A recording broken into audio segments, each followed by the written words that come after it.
Hi guys. Just when you think you've got it all sorted, I'm back. Hopefully the sound. I know the sound now because I can see it. Hey, that's better. Yeah, we're back in the kitchen. So let me get comfortable. Yeah, thanks very much for coming in, guys. As I say, it was God knows why, but that's a bit better. I got it resting on a cushion now. I'll try not to touch the table or anything like that. Yeah, I'm so sorry about that, guys. As I say, it was I don't know what's going on with the internet. It's playing up all over the place, I think. So um well, thank you, Dojo Allotment. Thank you, As Guardian Adventures. I'm hoping that the other guys will be able to find us and come back in. And as I said, with apologies. Um it is trial and error, mate. It is trial and error. But I've been, you know, I sort of I try and have a go and practice and stuff like that. So I do a lot of these. Um, well, you say that about the Wi-Fi. I've actually got an Earthnet from the box down to the tackle down, which is down in the garage. So it should have been fine, and up until that point, it was fine. So I have no idea. I don't actually think that it was the connection there. I think it was a problem with the box, to be honest. So no. So I think some of the guys that would come into the live stream don't realise that I've stopped and started again. But thanks very much for coming over anyway, you two. So I know. I love you know, Seamus, on that challenge you were doing. Have you guys send them on now? Are you sending them to another country now, or I don't know. I don't know what the ins and outs are with that now. But that was it was brilliant. That perch was lovely. Yeah, yeah, Dojo. It was weird because, as I say, I've bought this cable, this 30-meter cable, and it was oh, off to Florida. Are they? Oh, I should imagine that they'll use them sea fishing as well. I've always wanted to do some of those. You know, those mad where they fish on. You know that really long bridge that goes down to the Keys, to the Florida Keys. I've seen loads of videos there that they uh, they fish sort of really close to the stanchions of the bridge, and they catch some big stuff down there. So the internet's quite puzzling to me. It's a law unto itself. I have quite good internet. I've got Virgin Fibre, so TV, and when I'm watching videos or I'm uploading anything or downloading anything, it's really quick. But when I've tried to do the live stream, there's a little fly in it. When I've tried to do the live streams, I've had a little bit of an issue. But when I'm up here, the Wi-Fi is good. I've even got a Wi-Fi um, booster that takes it down to garage, and it doesn't seem to. I don't know if it's the garage, to be honest. It might be somewhere down there, but I'd have thought with the actual line, it would be okay. So no, there we go. Well, it's been a bit of a disaster this live stream, to be honest. I'll wait and see if any more guys come in, but yeah, thanks very much for following me around, chasing me around the internet to try and do the live stream. But yeah, we've I've got some brilliant pictures of Dad this week, which are quite funny. He had a Darth Vader T-shirt on with "I am your father" on it, which he thought was hysterical. So no, there we go. But I had a great, as I say, I had a good time fishing this week. I caught a decent couple of carp and a nice bream and stuff like that. So, oh, Seamus, where you going? Come on, you can't just say I'm off filming abroad soon, like like Patrick Swayze or I don't know. Oh, I know. You'd be like David Attenborough. Oh, Spain. Oh, I love Spain. Love Spain. Um, I mean, when I was a youngster, spent a lot of time on holiday over there. A lot of time when I was in my pomp when I was a youngster, as I say. Looks like we lost all the other guys, to be honest, chaps.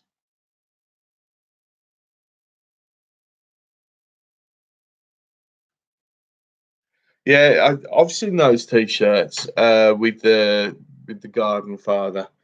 I've seen they do a fishing one as well, where they say I'm the Codfather in the font in the Godfather font, which is quite funny.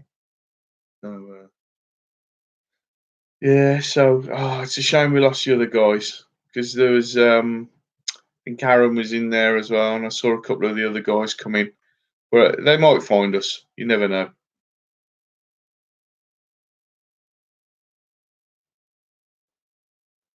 Yeah, I you see. I was quite looking forward to having the conversation about the close season because I had a quick look at some of the stuff that they were saying. I think the Anglers Mail had a poll, and it was almost something like 47% said were in favour of scrapping the close season. What are your thoughts, Seamus? What do you think about it?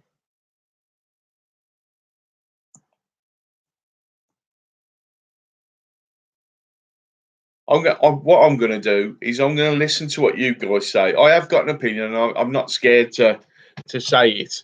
But I just want to see. I just want to see if we can get a bit of a feeling for what people are thinking themselves. Um,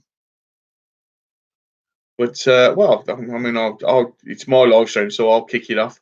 My view on it is the majority of fishermen care about their catches, and they care about the fish that they catch, and they invariably return them to the water uh, and look after them well.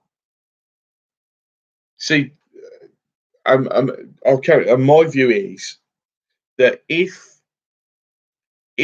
we when there's close season, there's no one on the bank policing the banks of the river. So the law abiding fishermen and the caring fishermen and the people who look after the fish and care about the fish. Like Seamus is a prime example of how he looks after how he looks after his fish when he releases them. Um, but my view on this is, if we're not there, the caring and the law abiding aren't there, who's policing the banks? Because the people who take fish and the people who we all know them, the ones that rip the lips and whatever of the fish. Who's there to police them and make sure that, like, the places aren't being netted for a start, fish aren't being taken illegally and taken for food and stuff like that. But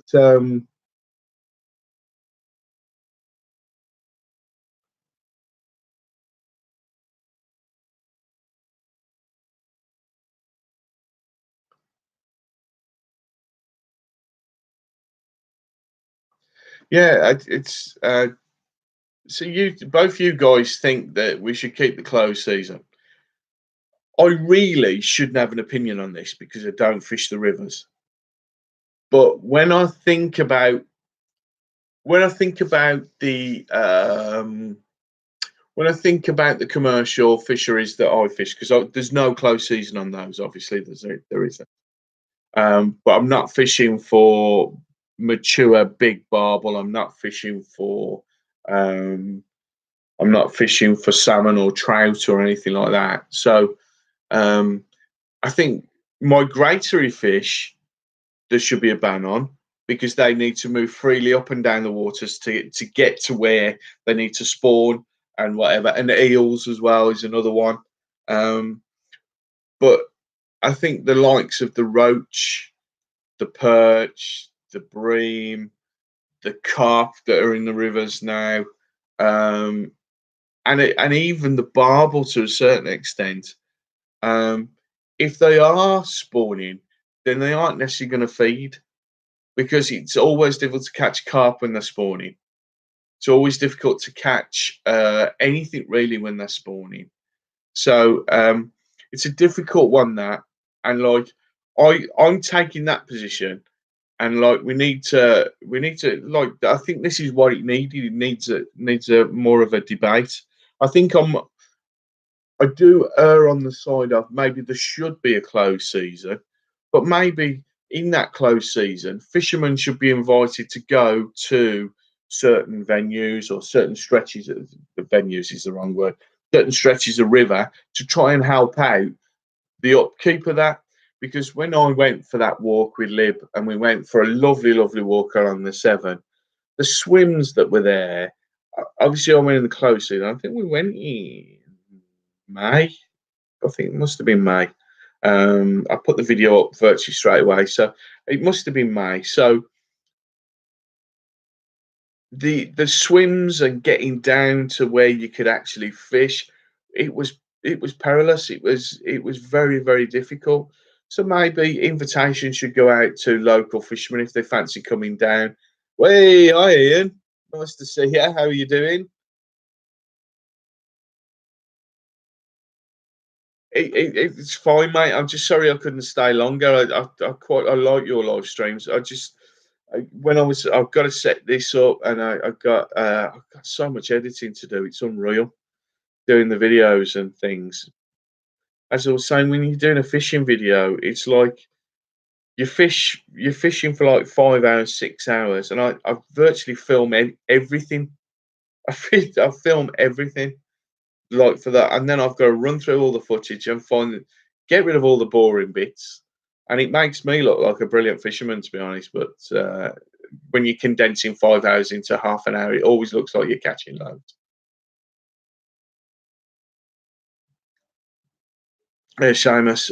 Seamus is saying the fish are tired enough after spawning, plus it lets the fish recover in general, and it could be a chance for the EA to actually tidy venues up and banks up a bit better, ready for the next season. That's exactly my view. That's what I was trying to say. Because if an invitation went out to, it's part of the reason why I don't fish rivers is because it's the access. It's actually getting down onto the bank and fish and knowing. So, if say for instance, there's a stretch of river that they could peg it out almost, and there's a way of getting down. It's nice and even when you get down there. I know it takes a little bit of the adventure away from the fishing, but you get down there, you've got a place you can fish from, a safe place you can fish from. Because bear in mind, we are fishing rivers, um, and a lot of the rivers are a bit deeper than the ones that you fish, Seamus. To be perfectly honest, and a bit wider. You could probably jump most of the stuff that you fish.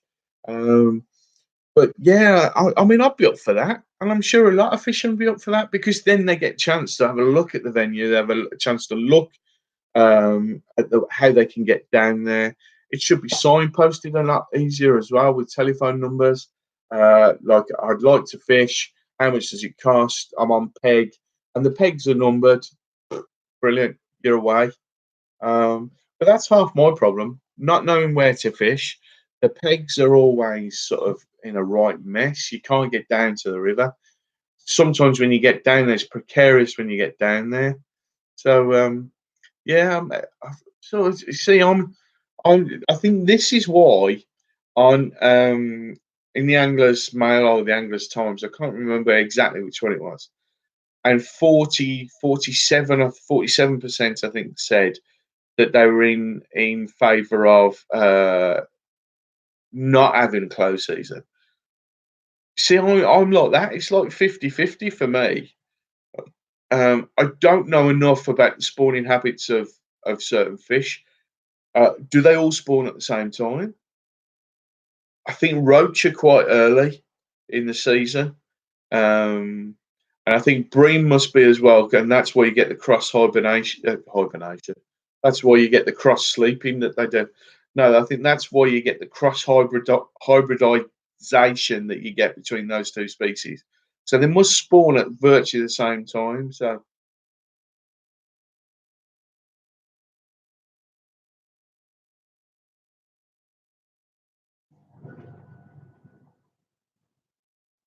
See, and like Dojo's allotment has just said he's quite willing to go and help, and I'm sure some of the gardeners would love to get down there and look at some of those plants. So say you're clearing an area, you could have a look at those plants, and it'd be interesting stuff down there as well. Naturalists as well. And while you were down there, could be doing surveys on the rivers. We could be getting rubbish out as well, all the plastic and stuff like that. Got to be honest though, when I saw the Severn, it was immaculate. It looked absolutely gorgeous. It did.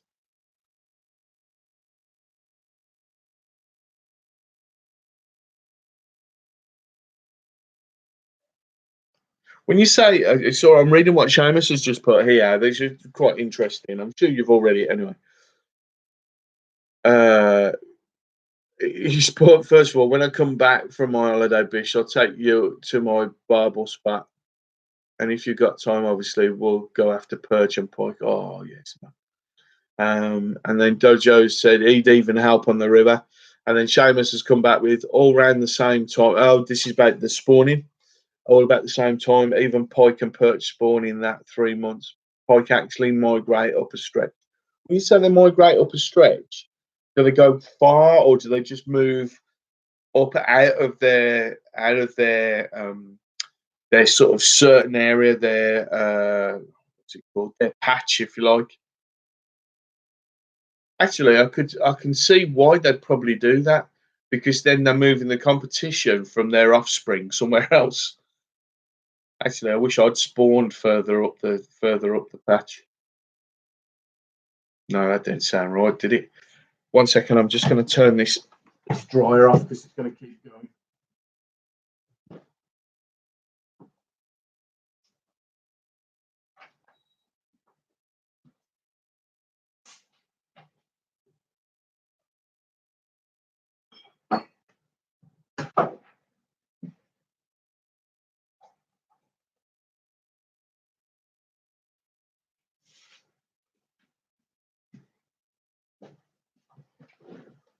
Right, I'm back. Sorry, chap. Sorry. Coca-Cola.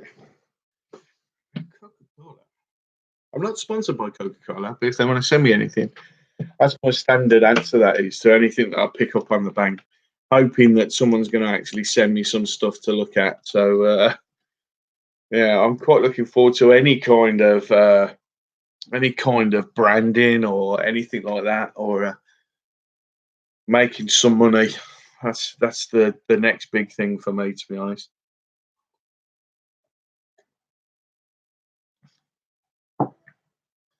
They mainly just moved to a different stress because if they didn't, they'd just eat each. Yeah, and I've noticed as well, and obviously you can clear this up for me because I'm looking at you as the pike specialist out of us three. The females are much bigger. I mean, how much bigger are they? They're like spiders, where they'd eat the male.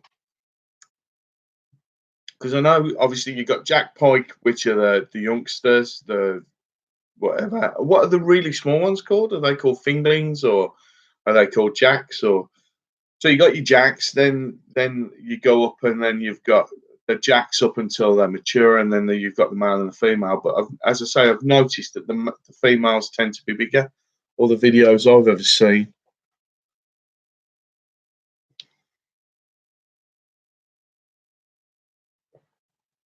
Oh, that's nice. Just an interesting fact that I found out today. Coke Zero, right? Coke Zero, not sponsored by Coke, but Coke Zero and Diet Coke are exactly the same. Are you aware of this? The reason that they bought Coke Zero out is for men, because men didn't want to be seen buying Diet Coke. That's what I've heard. Interesting fact from Fish with Bish.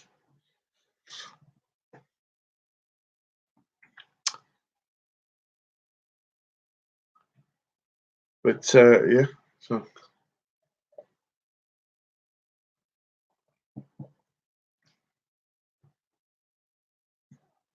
Mike, you found us. I'm sorry about that, Mike. What I had to do was I had to come back up from the gate. I don't know what's happened because I'm just saying I got an internet cable from the box all the way down to the garage.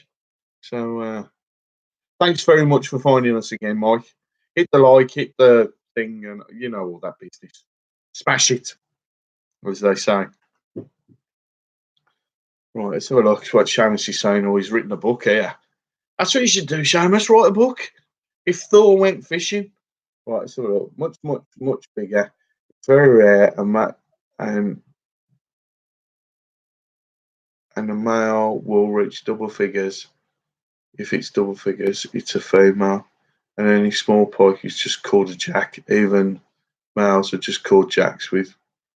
Oh, interesting. That is interesting. It's all about the size. Wow. Well, thanks for that, Sharon. Genuinely, that's new to me. I knew that the females were much bigger, um, but I didn't realise that even like some of the males would be called a jack. So, no, interesting, very interesting. How you doing anyway, Mike? What you been up to? Anything interesting this week? But yeah, it's I've had as I say, I've had quite an interesting week this week. I'm out tomorrow. I'm out tomorrow doing some filming that one of the local fisheries has asked me to do. So you're going out Sunday. Where you going? Local. Tell you where I've been this week, Mike. I've been to Willow Marsh. Saw Mark and Jane up there. He's doing a brilliant job. Absolutely brilliant job. And as I say, I'm there. I fished Thursday. In that lovely, lovely sunshine. I'm rocking now. What's going on there? I'm not on a boat. Um, Fish there Wednesday, Thursday in the lovely, lovely sunshine. And it was brilliant, brilliant day. But the problem I've got is, or the problem we had, the fish were freezing. Because although it was lovely and lovely warm, the water hadn't warmed up yet. So still caught a fair few fish, still caught a lot of fish, but not what I was expecting to catch because I thought the water would be warmer. So excuse me. Oh, Dojo's allotment. Do you get? He's let me fill him in. I'm building a chicken coop this weekend. Got some new chickens today. Do you go out and buy specialist chickens or do you save battery hens? I'm always impressed by those people who can take on a few battery hens and how well they do, how quickly they come back. Yes, Michael was on the Whispers pool. I was on the back side by the really tall hedge. I was next door, peg 23, mate. I was on peg 23 because I took a picture of it, which is the new thing I'm going to do now. So because a few people asked me what peg was I on, and I can never remember. So I started taking a picture of the peg that I'm on, so that people can actually see next to the tree. And I had a cracking um, um, oh, what was it? I had a carp anyway. I had a cracking carp. He took me all over the lake. It took me ages to get it in. Dad had a mirror. Oh, it was a common. That's what it was. It was a nice common. It was about £10, something like that. I had some lovely bream as well. I didn't get all them on camera though. So right, let's have a look. Dojo, as Gary mentions, if you hear someone say, "I caught a double figure pike," it was big. You can pull the fact book out now and say they were actually, mate, it was a girly. Yeah, it was. Yeah, I love it. Yeah. So I did not know that they didn't make it to double figures. Mike, I'm actually at Willow Marsh again tomorrow morning, but I'm not fishing. I'm just taking my camera up there. I'm going to do a bit of filming to add on to the video I've already got. But I said I'd pop up there and take some pictures for Mark as well because he's. I don't know last time you've been there, but on his as you go in, if you fish there, so yeah, as when you go in, you've got like the sandwich bar, sausage and egg, and then you've got where you go in and pay, and he's already made a great job in there and put some shelves up and that. But next to that now, he's got a little shop, little bit more stuff and whatever. And I saw it on Thursday, and he'd finished it. He was just putting a few shelves in and putting some stuff up. So they're doing a bit of an opening tomorrow. So I said I'd pop up there first thing tomorrow morning. I'm only staying for a couple of hours. I get there early, and as I say, I'll do a bit of, as we say in the business, bit of B-roll, bit of B-roll. I'm not very good at the B-roll stuff, to be honest. It's something I need to do. And as I say, once I've got the drone, I was talking to Mark yesterday. Uh, yeah, it was yesterday, Thursday. I was talking to Mark yesterday about the possibility of using the drone so I could get some aerial shots, which would be pretty good, I think, because it'll give people a much better idea of where I'm fishing. And what I can do is sort of superimpose an arrow to the peg that I'm fishing at, and maybe give a bit more info from what excuse me, I'm just going to grab a bit more info from like some of the venues that I go to, and like tell you about the pegs, what I've found out and stuff like that. I've also got underwater camera. So on some of the clearer venues, I'm going to drop that in so we can see what's on the bottom and stuff like that. So does anybody watch a guy called Bill on Easy Fishing? Anybody watch Easy Fishing? Because Bill's just got himself a GoPro, and he just uploaded a really. I've not got a GoPro. Mine's the same as Andreas's one, where you can actually cast it out, and imagine the line. So you hooks this end, and then on the line, your camera sits here, pointing at the bait. Obviously, I'll have to use it differently because of the pole. So what I might do is actually have two poles out, especially when I'm margin fishing, with just the camera on, so it goes down, and I can actually see it on my phone. There's an app where you can actually see what that sees. I know it's cheating a little bit, but it'd be quite good. Right, just put it. No, just put it in.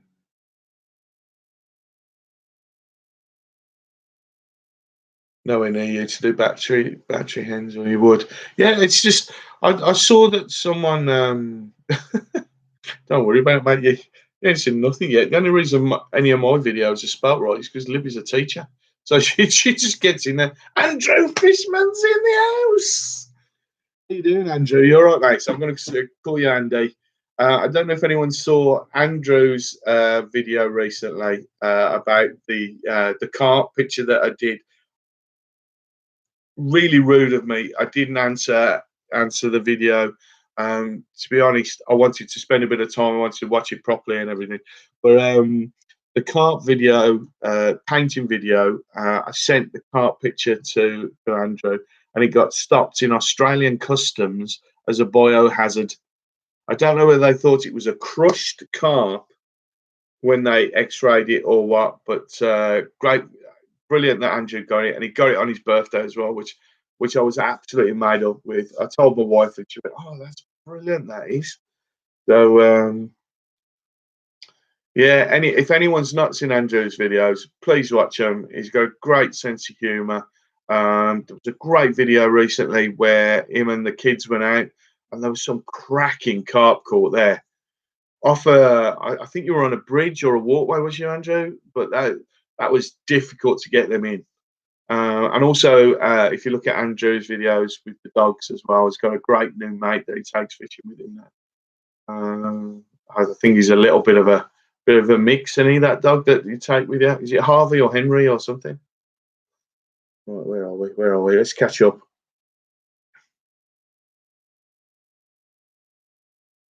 Bell's Mill. I'm just reading Mike's here. What's that pool you was on about last week? And you see we're going to fish this week, Bell's Mill. Couldn't make it to Bell's Mill this week because next week I'm fishing Bell's Mill on Wednesday. It's going to be Fishes with the Bishes. So it's me, Spartacus, my brother Pete, and my cousin, who we call Big Pete, because we've got Little Pete, Big Pete. So that should be a good day. They've got Gold North in that one. So I'm looking forward to that. I want desperate to catch one of them. Thank you, Andrew. Thank you, Andrew.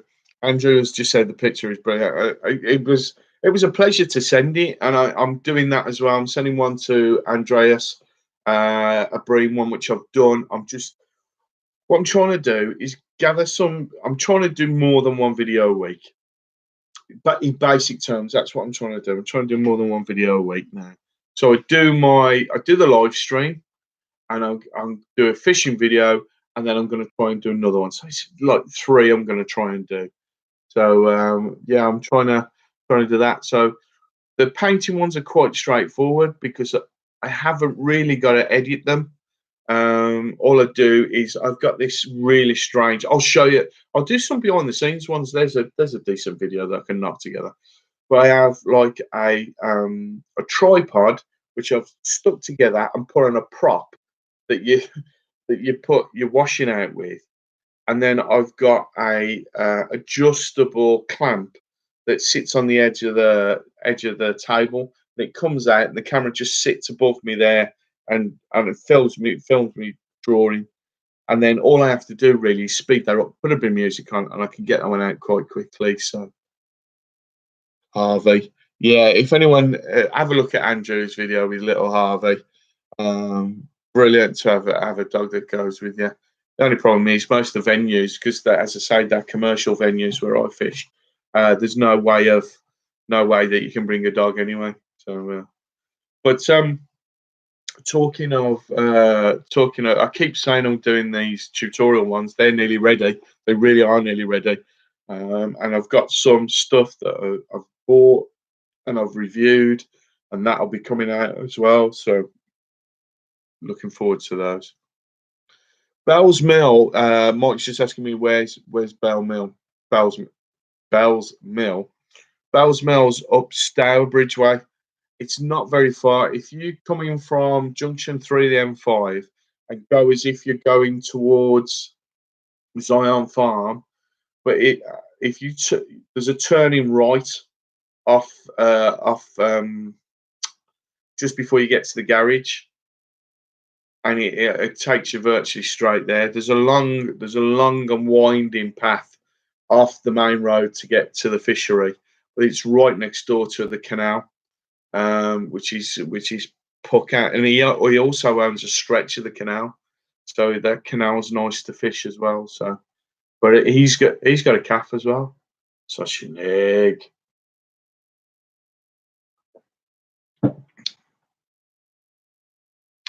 Yeah, MacGyver Bish. Most of the stuff I do, Andrew, is a bit like that, mate. It's hook or by crook stuff that I do. When you see some of the underwater stuff, or you see the half and half camera, the underwater camera, it's like a bubble on the front. It's a bubble on the front, and what you do is you put a GoPro in it, but to actually get it into the water on the margins where I'm fishing, so you can see that. Just bear with me. It is there. So you can see the float going on there and whatever. Here it is. And then I've got a GoPro Session, which is the little square one. There it is. And it's just got, and then like you put the camera in there, and then it gives you half and half. It gives you above the water and below the water. It worked. I can't wait to use it in the sea, because obviously the water's a lot clearer, or in an area where the water is clearer. But brilliant piece of kit. I mean, it wasn't that expensive either, but it just gives me another option. And I connect this to an old landing net pole, and then I clamp it in with a piece of wire. So like all the behind the scenes stuff is quite yeah, by hook or by crook really. So uh, Jojo Allotment, thank you very much for sticking with us. It's brilliant that you've come in. See you real soon. See you next week, hopefully. So yeah, unfortunately, we lost quite a few people when the what's it died when the bloody wire died down in the garage. So I don't know why I'm looking down there as if that's going to make any difference, but there you go.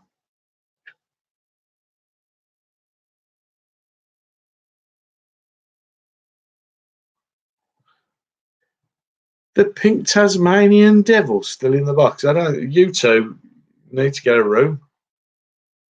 That's obviously code for something. That is, guys. Obviously code. I did. I saw that you put because none of them use a Discordia, do they? It's yeah, it would make life a lot easier for some of the guys, especially with the I'm getting all American on your ass now with the red fin and stuff. But no, it just make it easier for them. Keith, how you doing, my friend? He's my brother from another mother who's also called Bishop. Yeah, and, I'm not. I'm still not convinced that he's not my dad. You're not Spartacus, are you? Coming in? Nah, you fat Chad Spartacus coming in on a computer. He wouldn't even know how to turn it bloody on. I'm telling you. So the tassel devil is a spoon. If you and Seamus want a spoon, do it on someone else's live stream. Thank you very much for asking.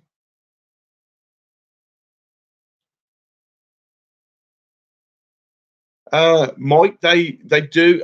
He does, but he's quite amenable. He doesn't always shut. He doesn't always shut the whole pool off. It's not the biggest pool in the world because he's got two. He's got a big specimen lake and he's got a smaller lake with a couple of islands in it.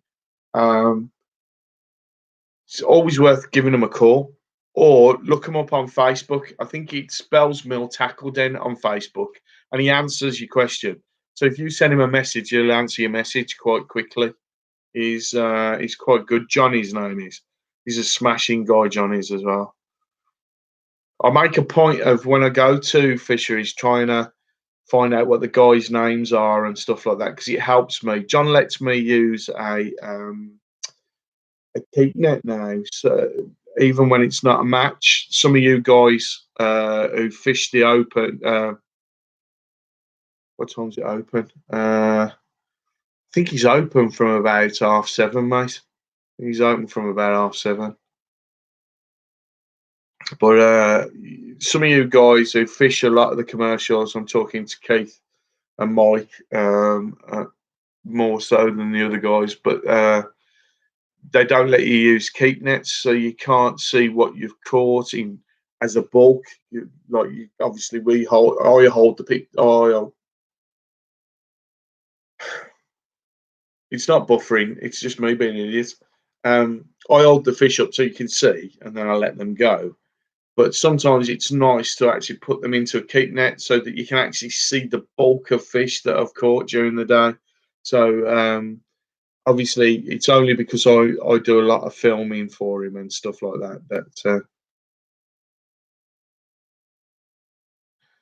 I, yeah, I'm the same as you, Mike. Some of them they let you if you want to fish like a 24-hour session and stuff. They're quite happy for you to stick a tent up, but they're not sort of open to you getting there at 6 or 5 o'clock in the morning because I'd do that, to be honest. True North Anglers in the house. Thank you very much for coming in. Hope you're okay. I had a bit of a strange one, you guys who've just come in. I thought I got it all sourced. We were down in the tackle den. I'd actually got an actual cable from the internet all the way down there, and and it just didn't work. So I just oh.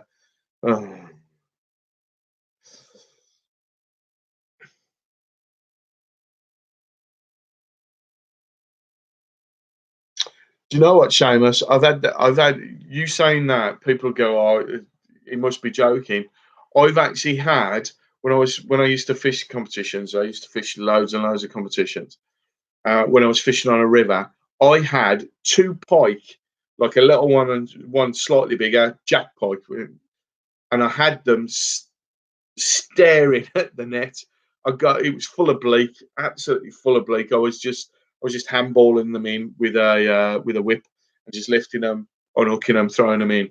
And because like there was a lot of commotion in there, because there was a lot of fish in there. I must have had about, I know it doesn't sound a lot, but if you have 6 pound of bleak, you're talking hundreds of fish there.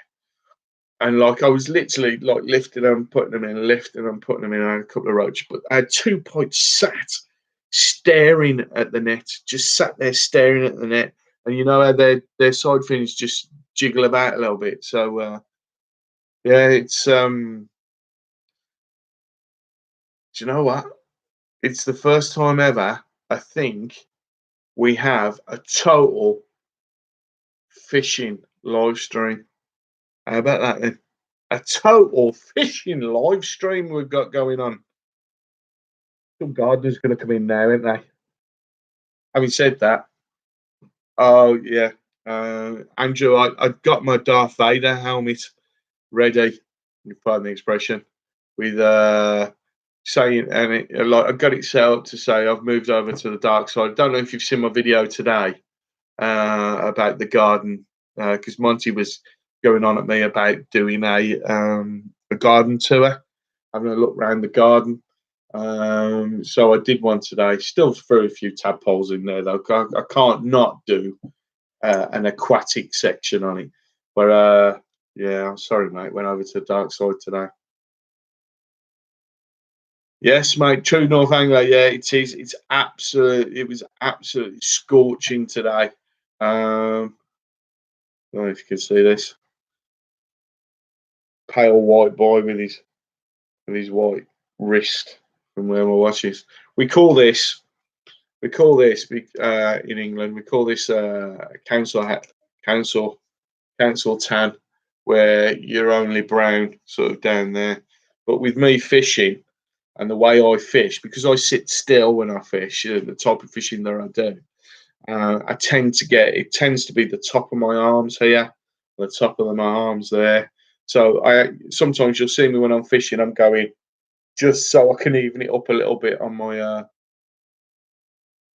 yeah, the Keith's saying there he had a pike attack his keep net on the River Severn. I think I was on the Severn as well. The buggers pike are killers.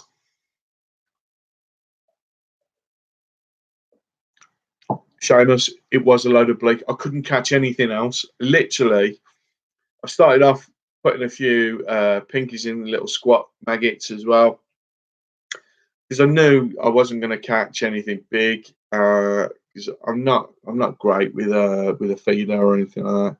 Something else I want to work on. And I literally got a whip, and I was like a length of the whip. So literally, the way a whip works is it's just a line tied on the end of a pole, and you have the line the same length as the pole. So as you lift it up, the line just swings in, and the fish comes to your hand. So you hold the whip at the very end, and the line comes down to there from the top of the whip, and then you just go whip, jump, bang, and I was literally doing that for about 3 hours, and then I watched these pike do it. I did consider just putting a live bleak down there just to see what happened, but I'm too much of a wimp to do that kind of thing to a fish, to be honest. So where are we now? The refresher. Why the refresher?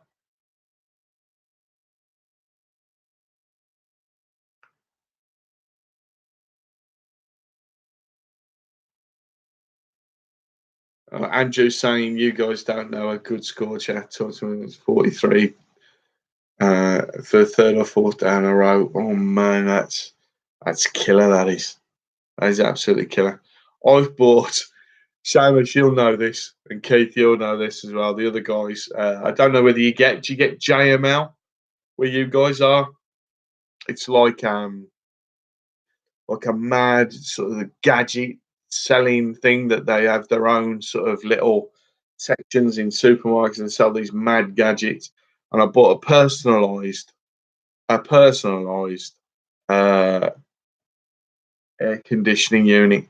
It's not an air conditioning unit. What it is a little blower with a little reservoir in that you put water in. And it blows air across the top of the water. But to be perfectly honest, it's nice and cold.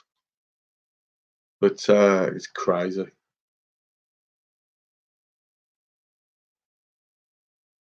Mike's asking, what's my personal bets? Carp, tench, bream, roach, and perch. Um, I've got to be honest with you, mate. I don't really know. Genuinely, I don't really know. When I was a match fisherman, I didn't care. I like big fish because I like the weight. And now, do you know, I mean, it's something that I could probably do actually on the videos. And then I can start off as this. These are my personal best. So I go to one fishery, catch them, and then bigger. I'd say probably I can give you rough ideas, but and bear in mind that I fish pole now. So my biggest carp is about £18. Is my biggest carp. It took me nearly an hour to bring in because when you've got an elastic and an £18 fish, you can't physically lift it up. So what I had to do, the fish was going round. Anyone who fishes with a pole, I'll tell you this, was going round and round and round, and I couldn't do anything with it. So what I had to do was let him go round and round and round, lift his head up, and then let him swim into the landing net. And I got him in that way. I'd say personal best perch. He's very small, to be honest, mate. I think it's probably pound and a half. I don't even think it was that, to be honest. Bream, I've had quite a big bream. I've had about an £8 bream, proper bream. Silver bream, probably about £2, if that. Um, barbel, biggest barbel's about £3.5. Not big because I fish commercials. Um, so they're not particularly big fish. But I'd love to. It's a good idea, actually. A good idea. Mike, to do the what's it? Yeah, council aircon. That's what it is, mate. Little box it is, little square box. Um, but yeah, Mike, I'd say it's roughly that. But I mean, you've given me a good idea there. We do Bish's personal best, and then when we do the live stream, I can say, look, this is what I've caught this week. Um, but sometimes when I'm fishing, I it's actually putting them in the sack and then weighing them and then whatever. But really, yeah, I mean, it's a good idea because yeah, as you say, I could do the. I'm not sponsored by Coke. Okay. Um, yeah, if you want to, it'd be a good idea on the live stream. I think to actually go what my personal best is, and then we can find out off everybody else what's the biggest fish you've caught this week. What is the biggest? What are yours? Oh, Seamus. You have to, don't you? Have to. Funny enough, I was watching. As I say, I watch all fishing videos. I love fishing videos, and I was watching these guys fish for these groupers, and a Goliath is it called? Goliath grouper, I think it is. And they were fishing for them. They was using big baits. I mean, massive baits, like 3, 4 pound bits of big fish. And these groupers were coming up, and they were just lifting them out the way, just so you could see the grouper. And then they caught one. But what they did was they looked down through the water, and there was about 8 or 9 of these massive Goliath groupers, 500 pound fish, just swimming around a big circle. Bloody things, massive. But yeah, really, really brilliant.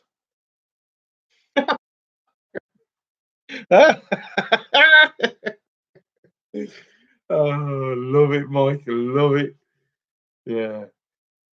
I'd love to see Shamus trying to cope with a 200-pound groupie.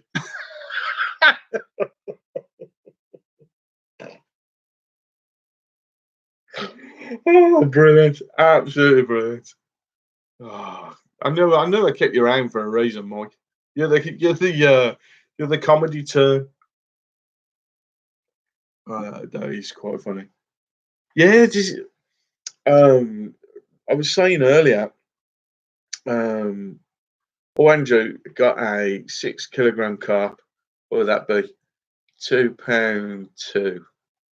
So that's 12. About 13 pound, something like that. Although we're supposed to be in kilograms and ounces and all that kind of thing, we still do pounds over here, especially when it comes to fish for some reason. Don't know why we do that, but yeah, about £13. Nice fish, man. Do you Are there certain venues, Andrew? I meant to ask you this in because when I watch RKJ and sometimes I watch Robbie fishing as well. Brilliant guys, them too. Love Robbie's channel. Um, Sometimes they take the carp out on the rivers. Is it rivers as opposed to what's it? Because I've noticed that you put some of yours back, and they actually leave the carp on the bank. Yeah, I love Robbie's channel. I love his. Did you see the one, mate, where he was doing the? I think he was after yabbies or he was after the crayfish, and he was trying to. Oh, that was it. He was setting up a net. He was doing a new net, and the cows keep getting in on the act. That was quite funny. Then he threatens to put one of the cows in as bait. But yeah.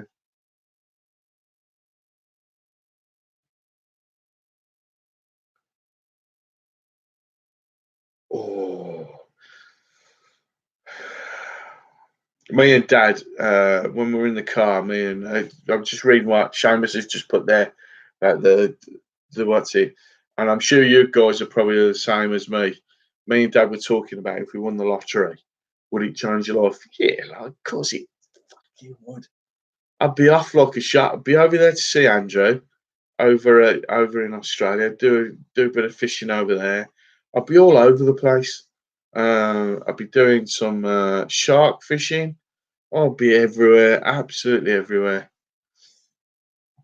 But yeah, we often have that conversation.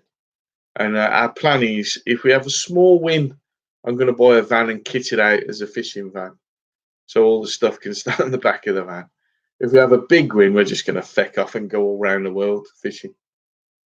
But yeah, it's strange how it takes over your life fishing, to be honest.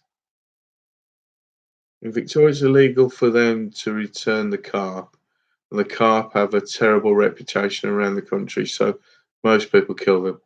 I love them and won't kill them on principle. That's fair enough, Andrew. I'm very sort of. I don't know about you as well, because obviously you're in a country where you do take fish home and cook and eat. We don't tend to do that here as much. Some people do, but we tend to do that with game fish. So you'll do that with if you saw Seamus's video where he caught that trout and they ate it on the bank. That looks so tasty. That did. Um, but I'm of a view of where people live in these countries where they go hunting and fishing and they take the food and they take it home and stuff like that, or with the guys in Victoria uh, leaving the carp out in the bank. It might be what's it against my sensibilities, but who's to say that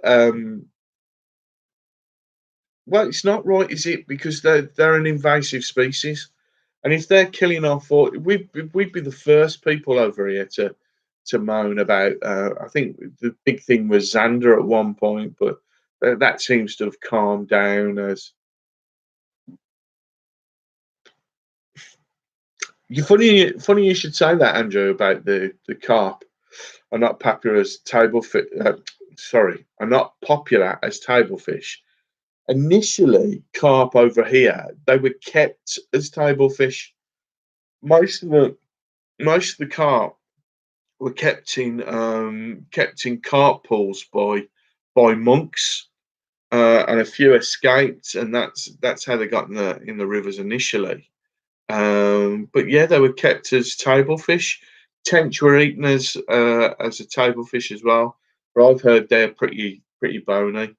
Pike as well is another fish that was eaten in the 16th and 17th centuries over here. Not so much now. I know you guys in Australia will eat perch, redfin. I know that RKJ takes some home as a meal. As I say, I'm very sort of I'm very much of the mind that in different countries, if people take these fish and eat them, then that's what they do, and that's what it is in their country. I've got no right to have an opinion about anything like that. To be honest, it's like the guys in America when they're talking about the hunting and stuff like that. I think we had this conversation a little bit last week. We had a little conversation about if you think about someone who goes out hunting a buck or a deer and they bring it down, or a wild turkey, and they take it and they eat it. What what's worse, that where something has grown up and it's had a wildlife and it's been out in the open and everything, or it's been factory farmed. Do you know what I mean? I eat beef, I eat pork, I eat lots of meat, to be honest. So I have no what's it? It's but Bish's rod race. Oh yeah. Oh, does anyone remember? I'm talking mainly to the English guys now. Does anyone remember there was this fishing series on, and they had to go all around the country. It was like little teams. They had to go all around the country and try and catch different fish. A bit like Matt and Mick's rod race and stuff, but it was more. I'm talking. I think it's probably 70s, to be honest. The gold maggot or something like that. It was. And I remember some guys fishing in a small pond about the size of a table in the backyard of a pub to try and catch a goldfish. And it was a brilliant series. I'd love to see that again. I think it was called the Gold Maggot.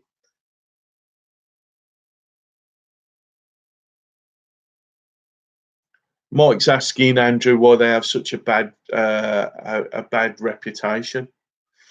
I think it's because it's the same sort of reputation that they have over here. I think where carp will muddy up a pool and they'll hoover up absolutely everything. So, oh yeah, here we go. Andrew's answering. Um, there are visible invasive species that are blamed for everything from bank erosion to fouling water. The common perception is the only good carp is a dead carp. I've got to be honest with you, Andrew. The erosion is probably right, to be honest, because if you look at the fisheries where I fish, sometimes if ever anyone sees me fish when I set up and I'm going to fish a margin, so I'm going to fish close in off to the left or off to the right of me.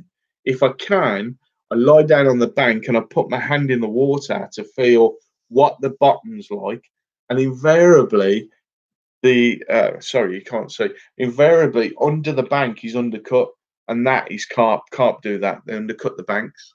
So, redfin perch are very highly regarded. I didn't know they were invasive. I suppose they must be because they can't be the same species that we have over here. Mike's thanking Andrew for the info. Right, as Guardian. Guess you read my mind. I was about to say there wasn't native here, but when the Romans came here, they had been carried over as food for the table, but they managed to escape. Yeah, it's interesting. I read that somewhere that I didn't realise it was the Romans because the Romans must have bought them because carp are a species of they're the same genre. They're the same as goldfish. They're all the same family, I think. Cuprids, something like that, I think. But they came from the Far East, So it makes sense that the Romans brought them from Asia across, um, and then, as I say, and then they bred out the different things. My sister's got quite a big pool in her back garden, and she had a lot of trouble with weed and pondweed and that duckweed that sits on the top and covers everything. And I advised her to get a couple of little grass carp to clean it off. And they've cleared it all off, but they're not little grass carp anymore. They're quite big. And Mike, a lot of the bad press is totally undeserved by the carp. It's just an excuse for bad water management, corrupt farming, political practices. People will always blame something else, won't they? If they're doing something wrong, they always blame something else.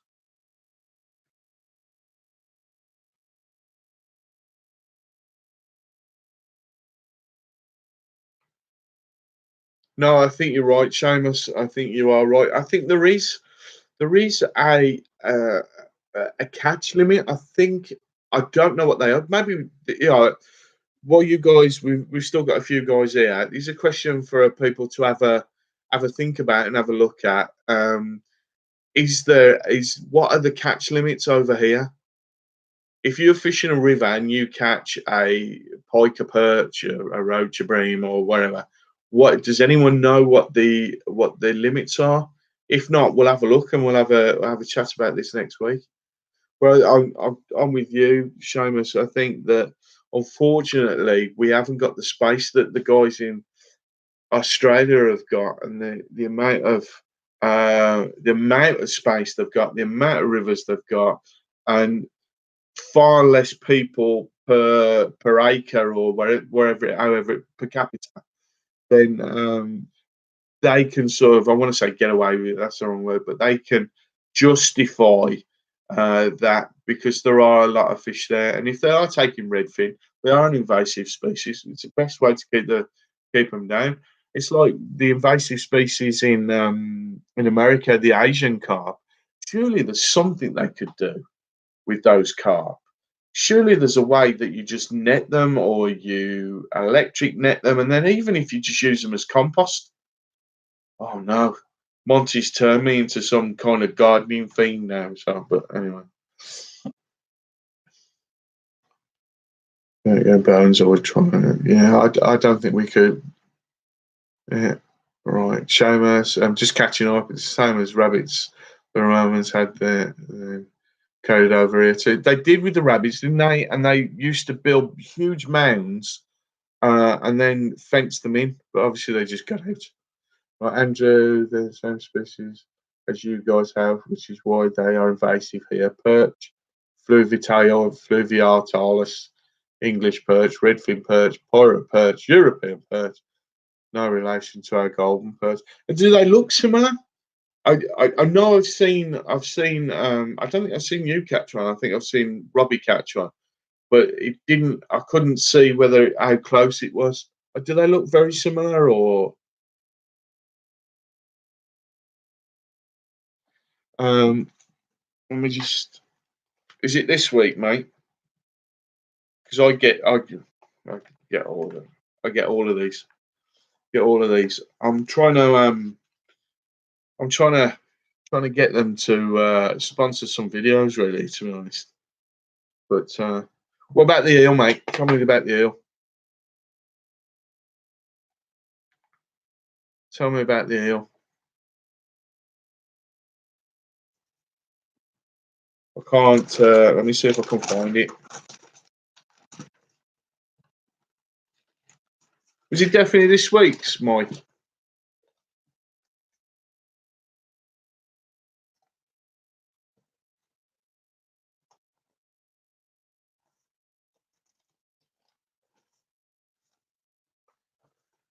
Yeah, Andrew, you talking about carp compost?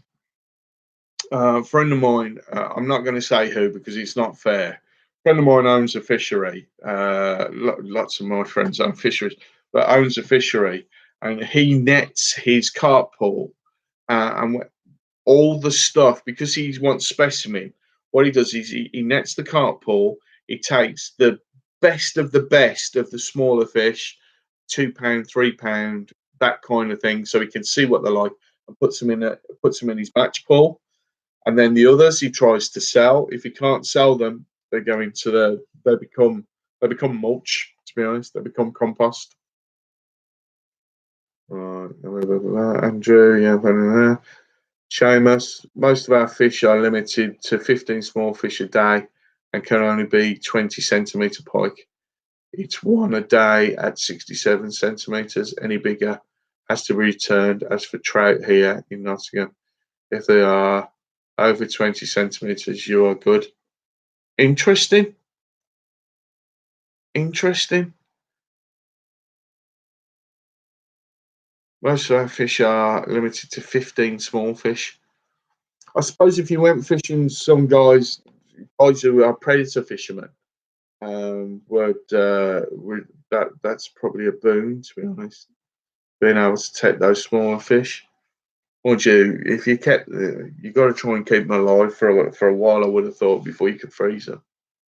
Right, Mike. They're saying it's a record, but won't disclose the weight or where they netted it. Yeah, I think it's this week. Why not give us the weight? I understand why they don't want to give us where they netted it, but the weight. Give us the weight. Golden perch are similar in shape, but very different. The redfin get a much squarer jaw on them and do not get as big as the yellow belly. Yeah, Keith, you're right. Xander did kill the Coventry Canal. At one point, it was absolutely rammed with roach and bream, and then I don't know whether they were introduced or they just managed to make their way down there. I know Xander were introduced. They weren't an escapee. They were actually introduced into a watercourse. They are quite a devastating fish. They are a fish that I'd like to catch. I've got to be honest with you. But they are a devastating fish. I saw a fish the other day on Instagram. Seamus might be able to help me. I don't think it's a snakehead, but there's something that is so similar to a zander that I saw, and I can't remember who it was. But yeah, they're the vampire fish. They're pretty what's it fish, to be honest. They're quite an aggressive looking, horrible fish, to be honest. But I'd still like to catch one. Gotta be, to be fair. Cheers, guys. But yeah, I'm quite enjoying having this fishy chat.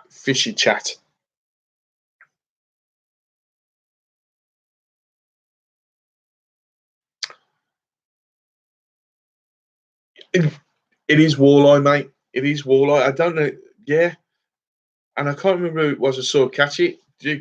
Because I think I think I saw that you commented on there or you'd liked it. Um, it's a neat one. What do they taste like? I'm always a bit dubious, when I don't know whether it's just the middle. I was going to say middle class white boy. I don't know whether it's the what's it in me, just the namby pamby part of me. But catching and eating predator fish, I don't know why. I think most fish are predator fish, though, aren't they? Most fish eat other fish. Virtually all fish eat other fish. Fish are they on a par with cod? Interesting. Interesting. Well, some of the best fish I've ever had, and it's such a like a poor man's fish, if you like. Some of the best tasting fish I've ever had. I was on a yeah, council boy. Shut up, boy. Council town. Look at that council town. Um, some of the best fish I've ever tasted, and it was mackerel. We were on a fishing boat, me and Spartacus. We was on a fishing boat on a holiday, and we'd just gone out, dropped a line with some feathers on. We bought some mackerel up, and on this boat, off the side of the boat, you've got a gimbal, like a little barbecue thing that actually hung outside the boat. So he said, "I can't do it if the weather's, if it's too choppy." He said, but when it's nice and calm like this, he puts it out. He puts one of those little what's it barbecues in them, little tray barbecues in it, and then we caught the fish up. He took the head off. He filleted it in front of us in seconds. Squoze some lemon on it. Dropped it on. Within about 3 4 minutes, we had the most gorgeous fish. So if you imagine, it was from the water to cook to eat within 5 minutes. It was gorgeous. Zander and chips. I don't know why the Xander was introduced. I seem to remember reading somewhere. I seem to remember Seamus reads a lot about the fishing as well. I seem to have read somewhere that it was a like a group of anglers, like like a syndicate that had got some and put them into the what's it? Yeah, I think Andrew's right there. Money's put looking for idiots putting fish into something new to catch, which is probably what happened in Australia with the redfin and the carp. To be honest, I know I did read this, and it's a cracking book, and it's I don't know what it's called. I'm terrible at this kind of thing. Don't ever let me do book reviews. I read this book once. It was a great book, but I can't tell you what it was. But it's about this guy who travels around trying to catch trout all over the place. And apparently, there's some really big trout in Argentina, and they were released out there as well. They were introduced so that like the middle classes and the upper classes could actually go fly fishing in um, in Argentina and some of the high rivers there.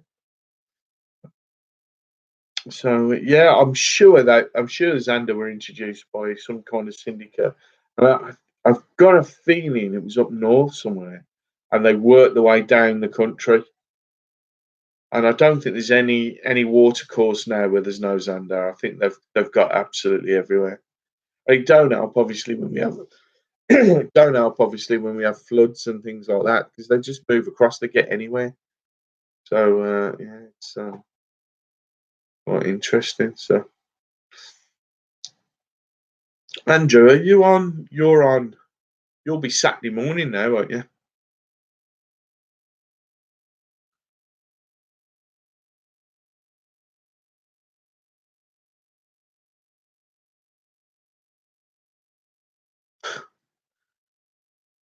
Just shows you, doesn't it? Nature will always find a way. Andrew's just said about the redfin.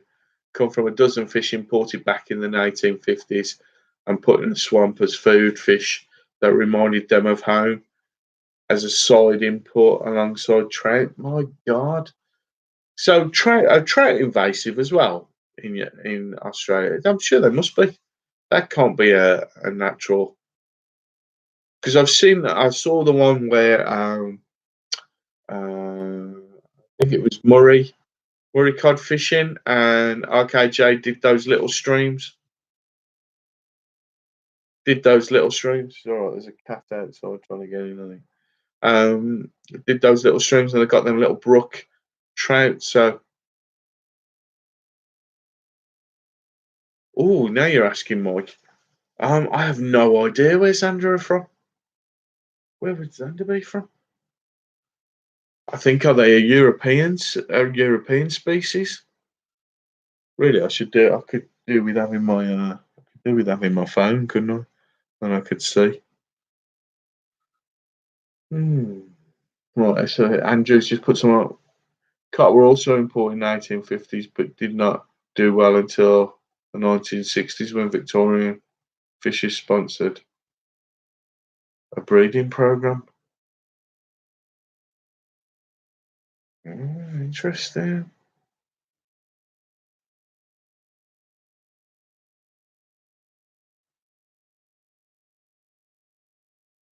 See, I understand the trout fish being introduced.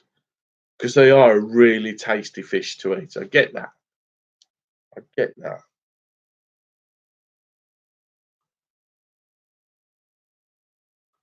What's Keith saying? Is it a wildcat? Is it? I wouldn't say he was wild. He's a bit upset. No, I don't have a cat, but I have a lot of cats in the garden.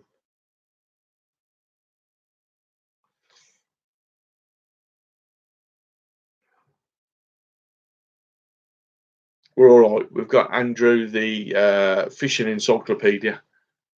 Rainbow from California and brown from Europe. Xander are Eastern European. I thought they were European. I thought they came from over that kind of way.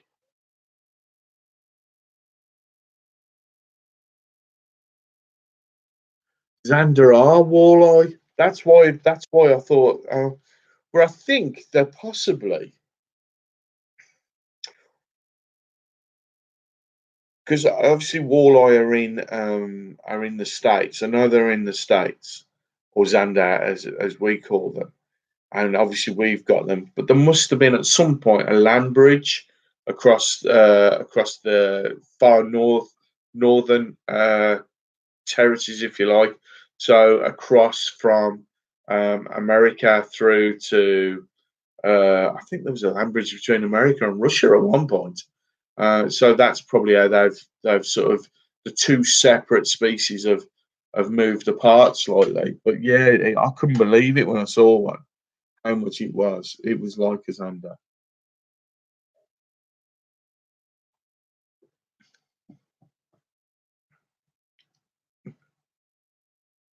Interesting.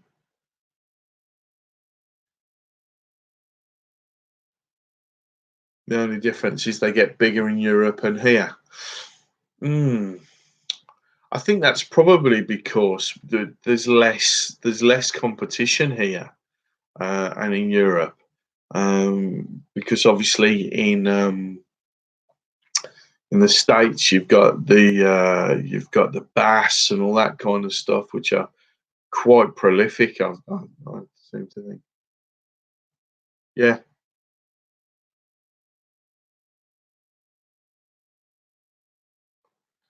Mm,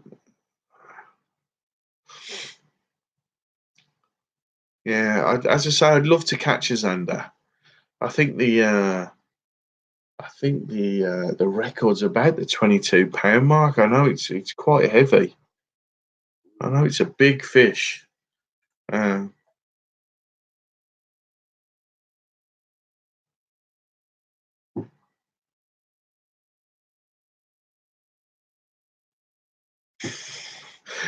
where are fish fingers native from? My missus said Sainsbury's.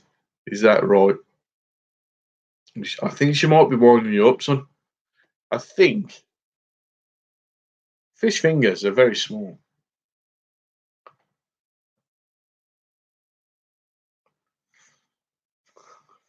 Fish fingers from Sainsbury's. Little fish fingers are made of sawdust. No, they're not little. Don't. No, I'm only joking. What does chub taste like? Don't say chicken. I think. I think chub are an underrated fish. Chub are the fish that you catch. Um, well, chub tastes like chub. Oh, Mike, please stop now. Um, I think chub are a really underrated fish for catching. They're the sort of poor man's barbel. Like you'll be after barbel, and you'll pick up a chub, and people will go, "It's a chub." But a big chub's lovely to catch, I think.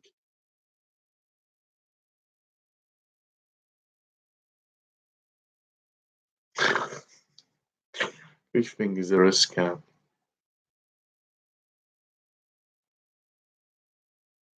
Oh God, they're all in on the act with the leave the fish fingers alone. What have you started, Michael? What have you started? Dear me, dear me.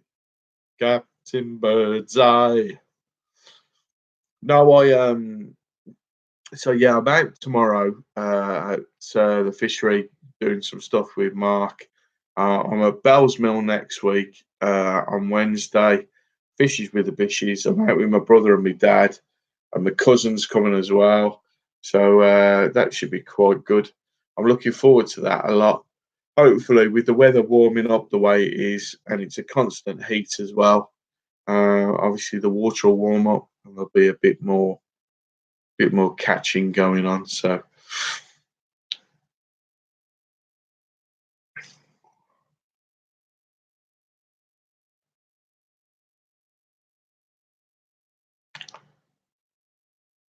leave it there, Mike.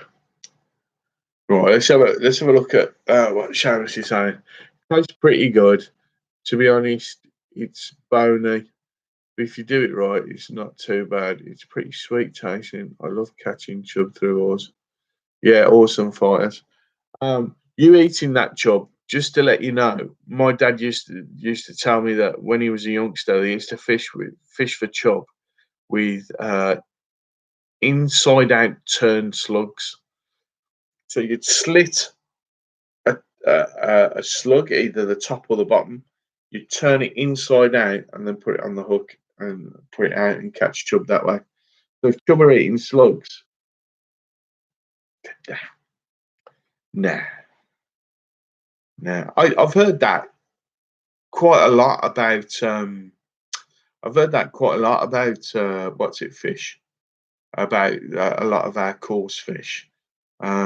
Just that they're quite bony. Just 1 second, guys. I just keep hearing stuff in the garden, so just bear with me. Won't be a second.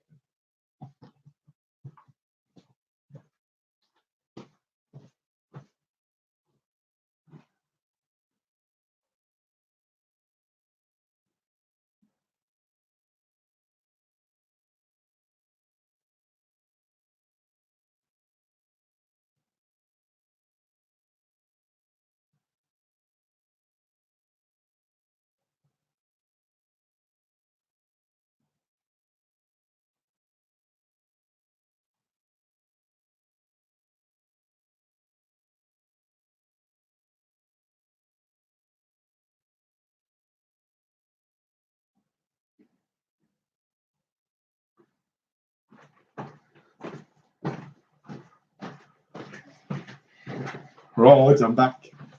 Stop talking about me now. I'm back. I'm back. I'm back. Dad used to fish. Dad used to fish the rivers quite a bit, but he's a bit like me, to be honest. There was a period where, as I say, when I was a youngster, I used to fish constantly. We'd be fishing for like there was a local pond down by me, and me and my mates used to get down there and would be there all day long. I'm talking from 9 o'clock in the summer holidays. This is 9 o'clock in the morning till it got dark. I wouldn't necessarily be fishing all day, be lying about on the bank and chatting and all that kind of thing. Then I did a lot of match fishing.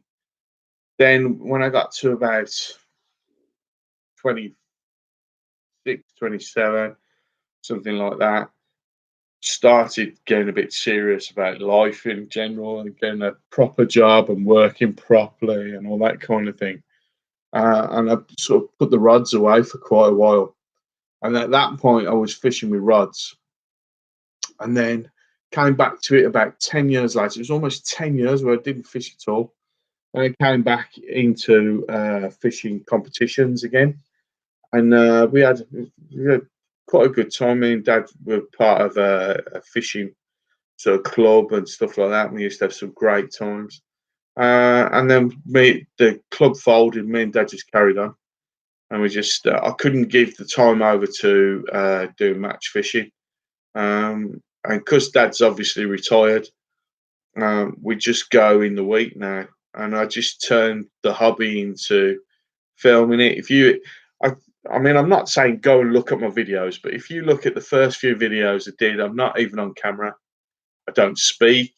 I just filmed it on these really cheap GoPro rip-off cameras, and basically, I loved it. Got the bug, and then there's a point where I start being on the camera, And then after that, just loved it. I wanted to get better and better at it.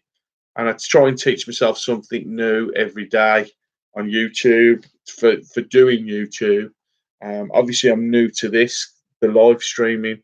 Taught for England, me, but like not necessarily good enough on a live stream.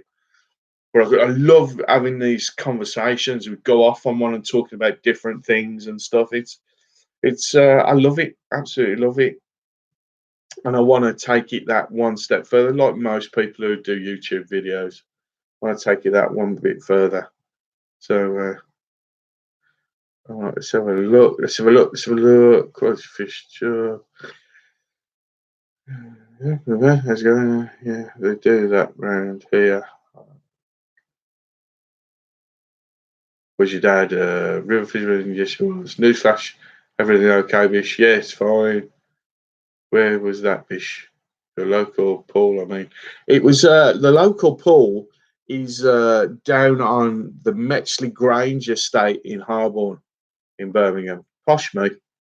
And it was like it's one of those the estate itself was built in the 70s, but what they decided to do was they wanted to try and give like a village feel. So what they did is they built this pool in the middle of the whole sort of uh, estate, if you like, of houses, and it was like it was almost a perfect circle, and there's railings all the way around it, all the way.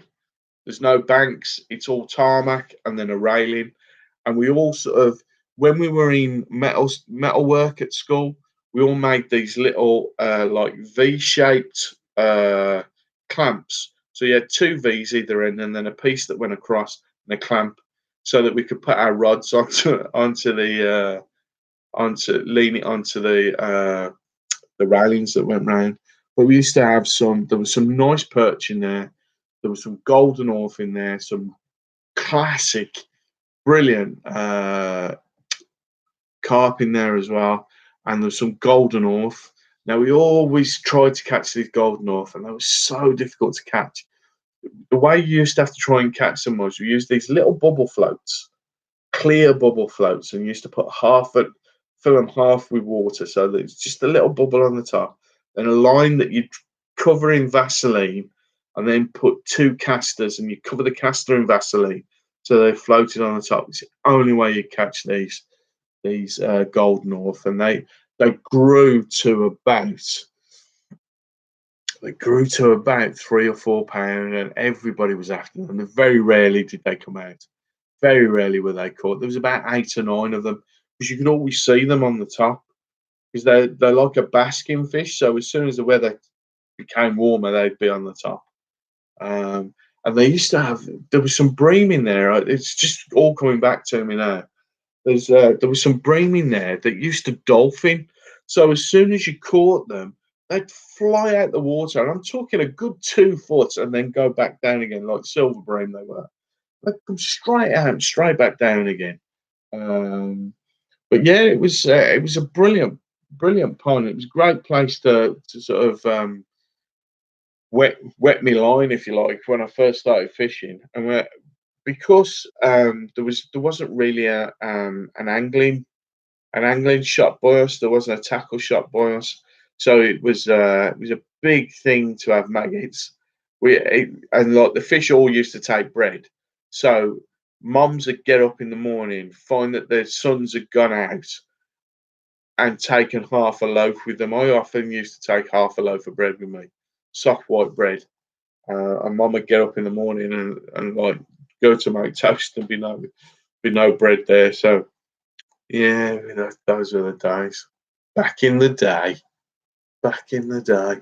And then if anyone was going to the tackle shop, they'd go, "My dad's going to the tackle shop. Does anyone want anything?"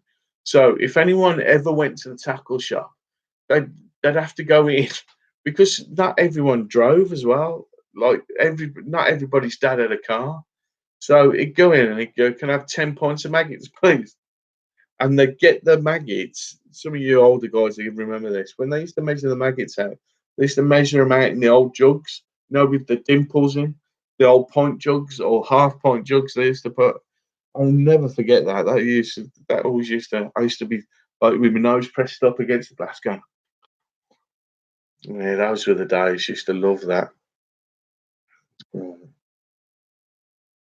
Yeah, I've got. I've just strangely you saying that, Andrew. Andrew's just asked for news with Bish. Yeah, I've just ironed the shirt and the tie, ready to do it because they're quick. Those are quick, and I don't need to do a lot of editing on those. As I say, what I'm trying to do is I'm trying to put 3 videos up a week now. So I'm going to do the live stream, which is one, obviously. Then I'm going to do either a fishing one, a painting one, like what I did for you, Andrew. And I'm going to give those away. Basically, I'm just post them off to people. It's pennies the postage, and it's just nice that people get something. I like the idea that obviously that went all the way around the world, got stopped in customs, which I thought was brilliant. I don't know if they thought the fish had been pressed, but anyway, and I'm as I say, I've done one for Andreas, who's a friend of mine in Sweden. I find that hard still to say. Like when I talk about Andrew, I say, and I was telling people I'd sent the picture, and they went, "Well, where's he live now?" I went, "He's in Australia." I went, "Well, how do you know him then?" And I just go, "Well, we've met on the internet." And they were always like, "That is it." I went, "No." I said, "It's YouTube." I said, "And like you get to know these guys, and they love smashing people from other sides of the world." Who have totally different upbringings than you have, live totally different lives than you've got. But we all come together with these certain things, don't we? We all come together with this love of fishing or this love of the outdoors. For me, really, more than anything.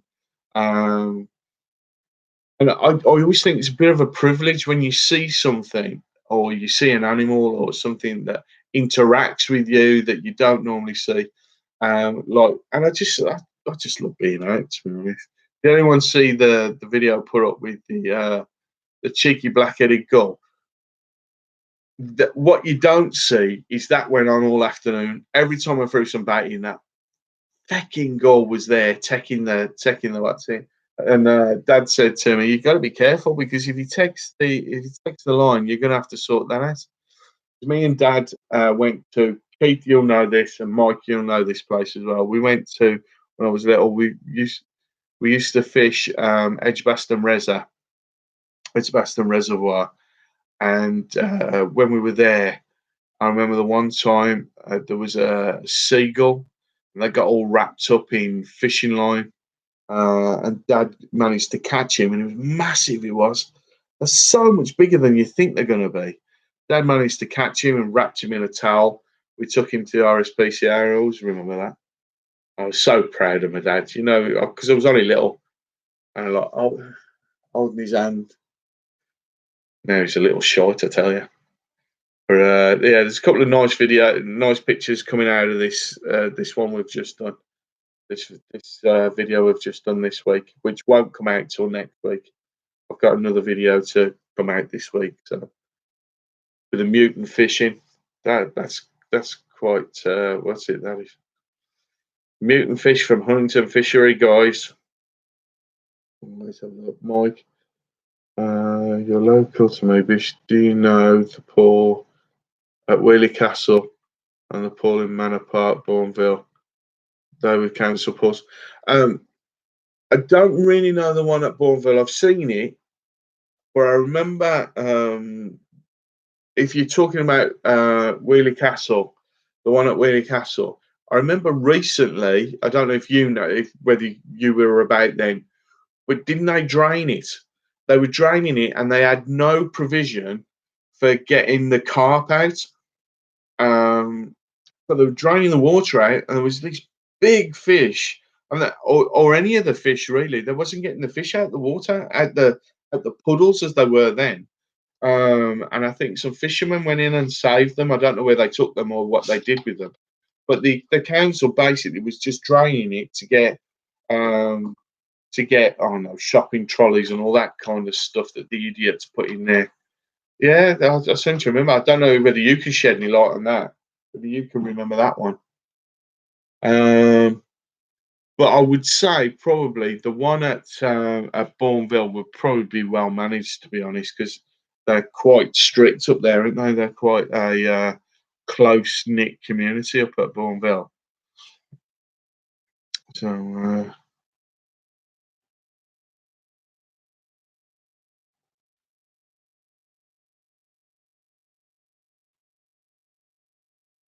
yeah, I thought the biosecurity one was really funny, and they really funny. I'm so pleased he got you on your birthday as well. Brilliant, absolutely brilliant.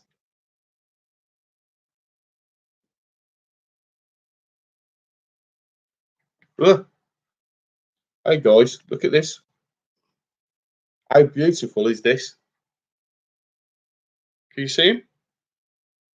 Oh, he's gone. How beautiful is that moth?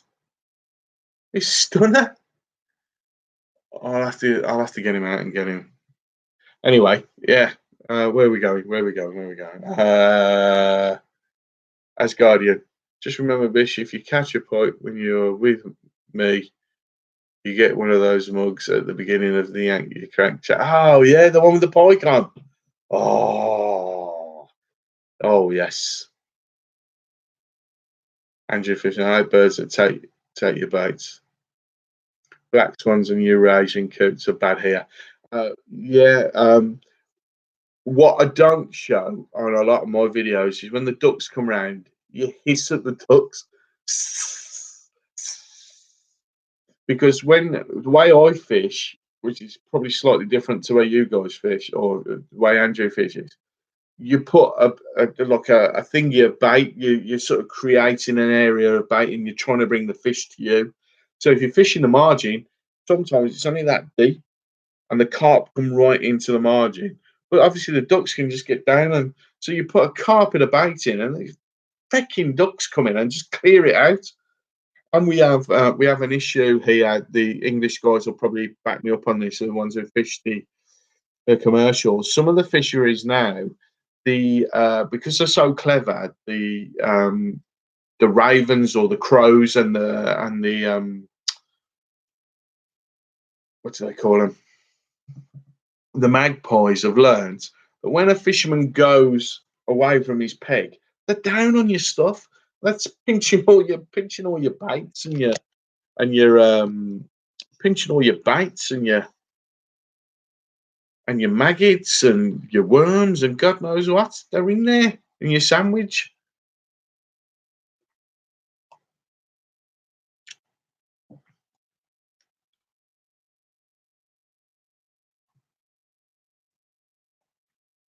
The butterfly whisperer.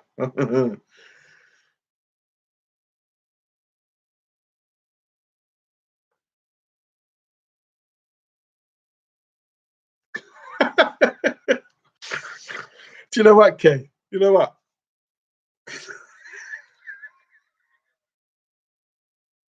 If anyone hasn't read that, Keith just said it as that moth just come out of your pocket. Oh, hang on, what's it? What's this? What's this? This one? What's this one? Fishery Bish cards. Fishery Bish cards. I leave these at fisheries so that people can just pick them up and they can find the channel. But there you go.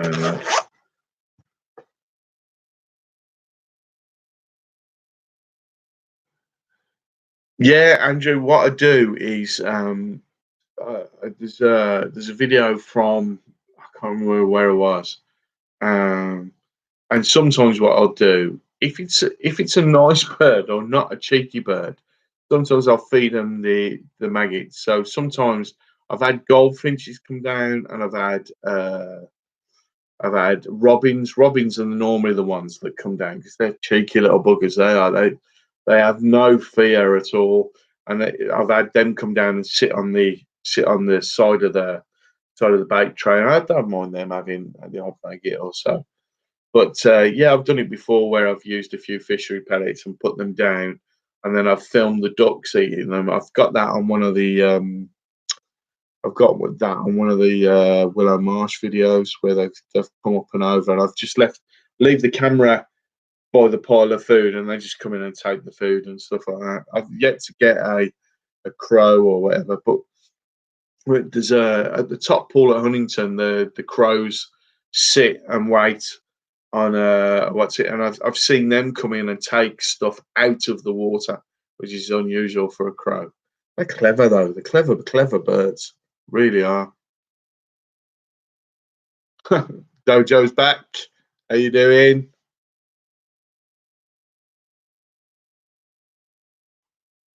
Yeah, yeah. It's I do like to see nature. I, sometimes it distracts me though. There's a couple of places where we get the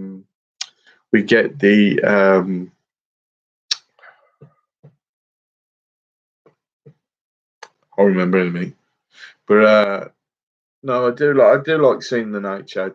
When we went fishing this recently, my brother when I went with my brother, he was sat and there was a little vole came out, and he was picking up anything that my brother had dropped, any bait that he dropped, picking it up and running off. And in the end, my brother was just feeding him corn, giving him corn kernels. So no, it was pretty good.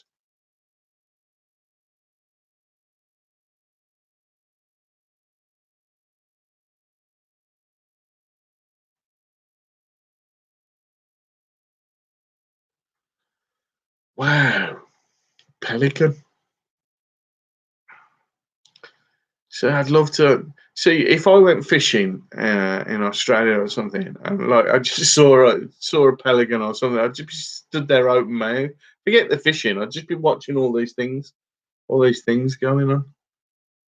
Something I wanted to ask you, Andrew. When I watch Robbie and RKJ, I don't think I've seen you do it, but you know when they fish for the abbeys and whatever, are they like do they eat them? Do they take them home? Is it a catch and cook thing, or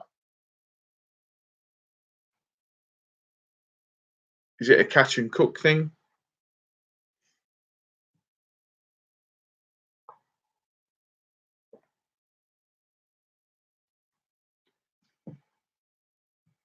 Oh, so they're a good bait. What would you put what would you put a yabby on a hook for? Are they for the Murray cod? 'Cause they sound they're quite aggressive as well, aren't they, with the bait? Do you fish for them, Andrew, or are you in the wrong part of the country for them?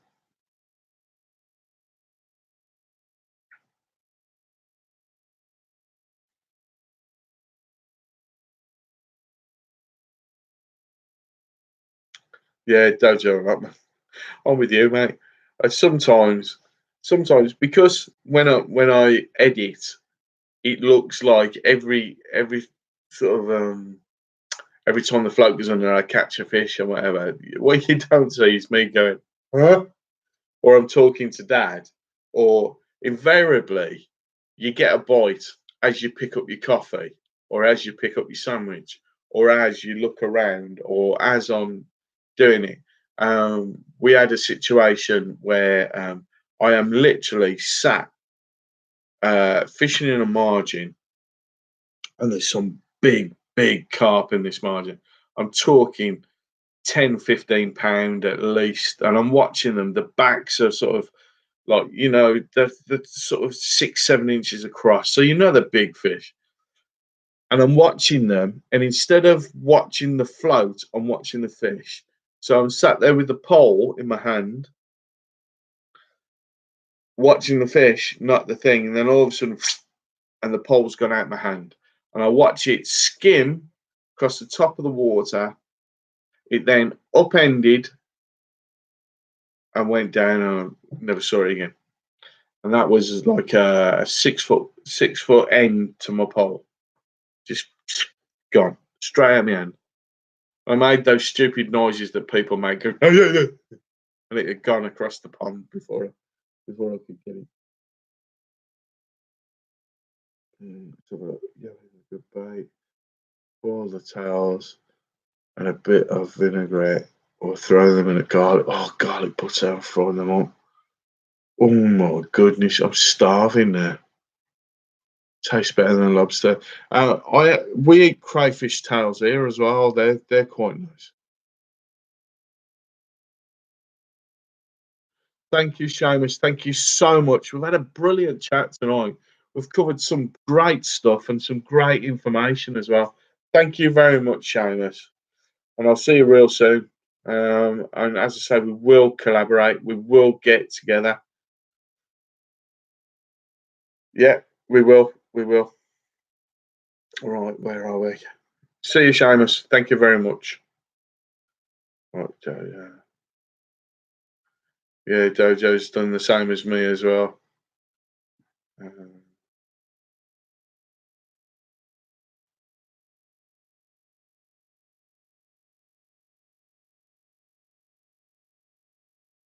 See, I've got to be honest. I wouldn't waste the yab eaters about.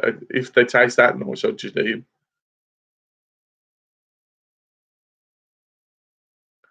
Yeah, Keith, it is, isn't it? It's as soon as you do anything other than stare at that float. Me and Dad had some crazy conversations when we sat there by each other, and sometimes he just sets me up laughing. I can't look at him, or he does something, or he gets a snag. My dad is so funny when he snags when he gets stuck in something. Oh God, he's so funny. The difference between fishing with a rod and fishing with a pole, when you fish with a rod, the potential to get snagged and the potential to get into all tangles and stuff like that. And he gets tangled all the time as well. Um, and it just, I don't know, just goes off on one. Anyway, I'm going off it again now. Oh, here we go. Let's have a look at what Mike's got here. He's written a book. Fish at Wellington, bottom pool. Last chuck turn to talk to him, mate. Aaron. My fault. Is that Aaron who came in the live stream earlier? I was so pleased that Aaron came in. You know what, mate? If ever they emptied them pools, because they're not going to rot down those what's it are. If ever they emptied them pools, I've started asking the fishery owners when if they're going to stock or anything, just to give me a quick bell, and so I could come down. Because I love the idea of doing that. Or if they're doing anything, I'll go down and help them. If they want to clean out a pool or something, I'm quite happy to do that. I'd love to do it. Yeah, we lost him, didn't we, earlier because that stupid live stream coming out. Right, guys, we're on 1 hour 47. We'll give it a few more minutes and then.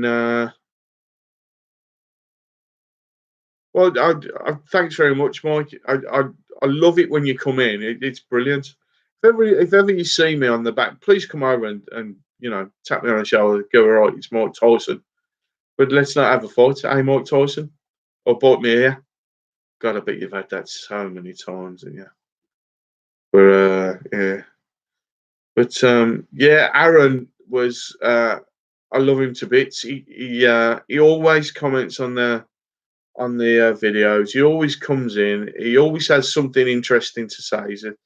I've never met him, or I don't think I've met him. I might have chatted to him at some point because we fish the same places. Um, but yeah, he's my Aaron's hero. Well, I've got to be honest, mate. He's mine because Aaron and you guys are the ones that I make the videos for not just you guys, obviously, because I want a big audience. I want lots of people to watch. But the guys who know the venues and whatever, and they can see what I'm trying to do, and they know, and they go, "Oh yeah, that's a good place," or "I've never fished that bit before." He's told me something new, or he's seen something, or "Oh, that's quite interesting," and that's what I love about it. And this is what I'm trying to. Oh God, I'm not going to give up on this, but if you look on YouTube, and I don't know whether it's Angling Times or Angling Mail, but one of them, they do fishery reviews. Excuse me, but they're about 5 or 6 years old, and it's one guy, and he stood there, and he's reading a bit of paper. You don't see the fishery, you don't see anybody fishing. You see him stood next to his car in the car park, spouting off like basically what's written on the basically what's written on the blurb of the website for the fishery. So he's not actually been there, fished, and know the place or anything like that. So I keep sending them emails saying, "Let me do the reviews. I'll do them." And then you haven't got even got to pay me, or just do you know what I mean? I'll just do them for you. But there you go. Let's have a look at Andrew. I'll catch up on the what's it. I lost the Shimano rod a few months ago. Saw the butt, came close. I saw the butt, came loose, and then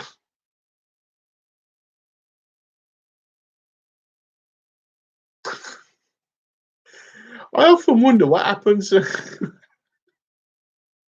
can just see your face now. Uh, I often wonder what happens to all this kit. What happens to all this stuff that goes in the pools? I had an interesting conversation with when I went to the big show, a big angling show. I had a really good conversation with these guys who were doing this concept of getting rid of fishing line. And apparently, fishing line has got takes 150 years to rot down, but the first set of fishing line of mono, I think, was only made in the 50s. So every single piece of fishing line that was ever made is still somewhere. If it's in landfill, if it's in a river, or if it's still in a lip of a fish or whatever, it's still there.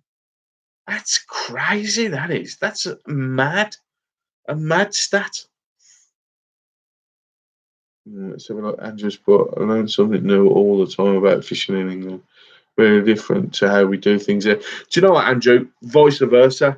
That's exactly why I watch you guys over there. It's why I watch my favourite are you, RKJ, and Robbie, and Murray Cod Fishing as well. I quite like those guys. But I watch virtually all of them. Watch it virtually all of them. But it's exactly the same. I just think to myself, whoa, I wonder if that'd work here. I wonder if that'd work here. And then Seamus did the challenge with the lures, and I think RKJ had them before him trying the lures out, and it's a bit of an eye opener that the fish that you've got over there and the fish we've got over, you can catch them on a if it's a good lure, you can catch any of them.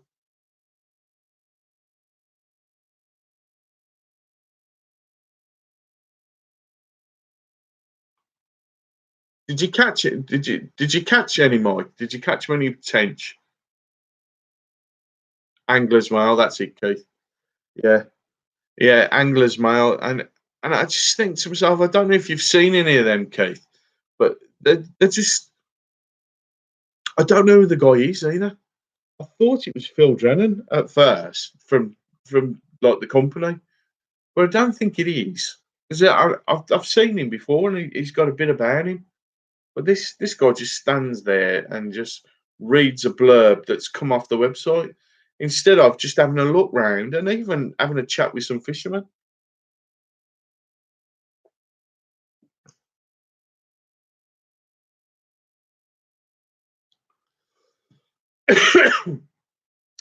But the thing is, Andrew, you saying that yours isn't primitive. Yours is. I always look at yours as different.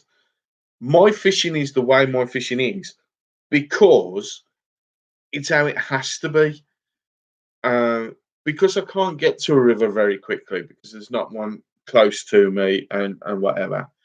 And the fisheries that I fish are a business for these people. So they are overstocked, really. And it's the fishermen that are feeding them. So they're the fish that they've got in there, they are unnaturally overstocked, but they can be unnaturally overstocked because we feed them. Um, but I don't.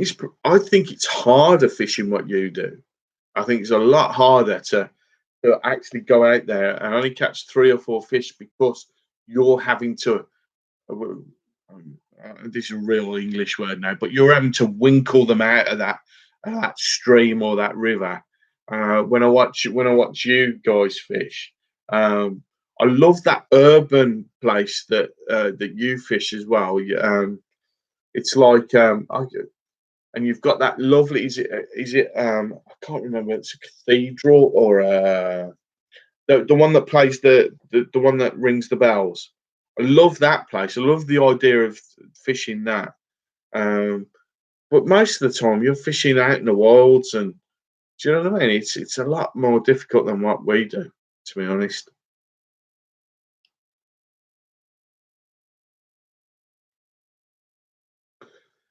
Mike's asking me what sort, how big the tench go up to in the Whispers pool. The biggest I've had out of there, mate, is about £4, £4.5. The biggest tench. We're talking about personal bests.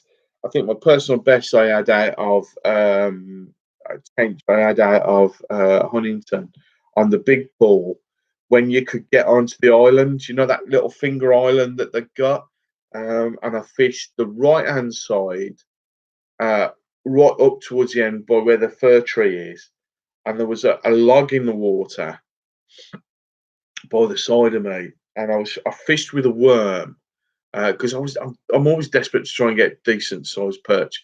But anyway, I fished with a worm, and I had biggest tench I've ever had, and it was about £7.5 roughly. But it was like that when the males are really big and they've got those big pelvic things and everything, it looked like a right bruiser. They always look miserable as sin to me, tench do. They've got like that downturn head, really miserable. Like Burley Griffin, yeah. I always loved the look of that place.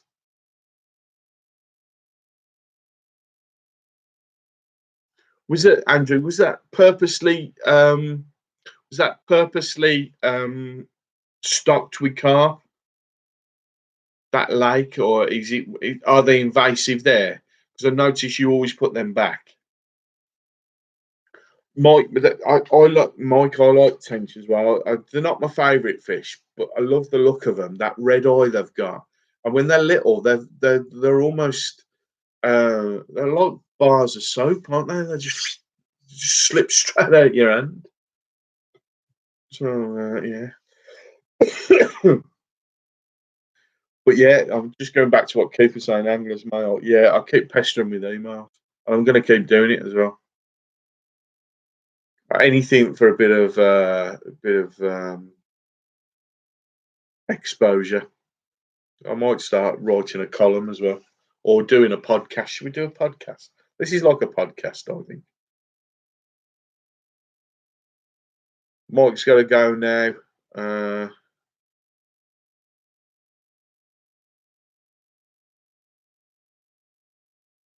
Yeah, Andrew's saying that the carp were stocked in the mid 70s, but considered a feral pest.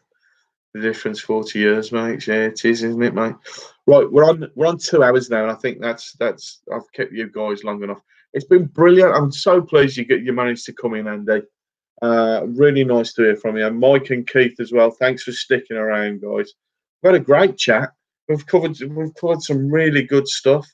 Um, if we think about, if anyone can think of like a theme or anything like that that we can do next week, anyone got any ideas? Or just a few. Have a think in the week if you're willing to come back in next week. Have a think of a few things that we could have a chat about, because it's been great today talking about different things. I've learned loads of things off Andy about like the invasive species and stuff like that. It is fun just hanging out. That's what I love about this. It's like a like-minded people having a chat about stuff. Um, what can we talk about next week? How about a zombie apocalypse? Or if anyone's watching any decent stuff on the telly as well. I don't watch a lot of telly, to be honest. This is my telly. YouTube's my telly. I watch. I get to watch whatever I want to be perfectly honest. But listen, guys, I'm going to knock it on the head now. Thank you so much. I genuinely mean it, and I genuinely love having a chat. So yeah, I'd take it. Yeah, I'll tell you what we'll do, Mike. Next week on next Friday, as I say, I've got next week planned, and I've got the week after planned. But next Friday, let's make a date where we can meet up. Because you're local to me. It'd be stupid not to just meet up and we have a bit of a fish. It'd be great, and I can show you behind the scenes, get you on the video as well. That'd be brilliant, and we can have a chat about it on the live stream. Please do. See if we can get me, you. I don't know how close Keith is. Um, Aaron, yeah. See if we can get together. It'd be great. That would. It'd be really good. Andrew, thank you very much for coming in, mate. And I will see you next week. And I'll probably come across you again in some of the live streams in the week. I wish I could spend more time in them live streams because whenever I go in, you're always in them all. I don't know how you get the time. Well, when I'm sort of when I go in, I think I've got it. I want to show my support, but I can't stay because I'm normally doing something else. Yes, Mike, it would be great, and I'm up for that. Do you know what I mean? I think it'd make a great video, don't you? Thanks very much, guys. I'm going to end it there. Thank you very much for coming in. I'll see you real soon. I'll see you next week. If I don't see you through the week, I'll see you through the window. I do that. I do my punchline, and I press end stream, and then it says, "You sure you want to end it?" Then I have to press that,